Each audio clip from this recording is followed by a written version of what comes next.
چه لطف بود که ناگاه رشته قلمت حقوق خدمت ما عرضه کرد بر کرمت. به نوک خامه رقم کرده ای سلام مرا، که کارخانه دوران مباد بی رقمت.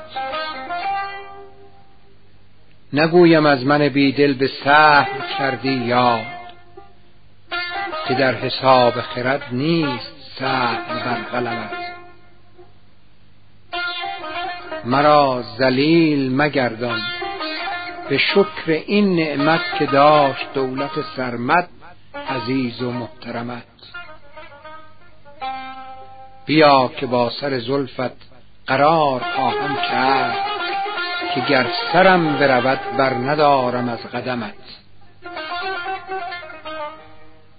ز حال ما دلت آگه شود مگر وقتی، که لاله بردمد از خاک کشتگان غمت.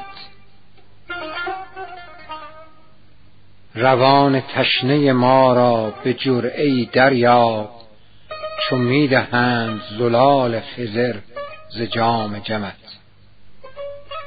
همیشه وقت تو ای عیسی صبا خوش باد،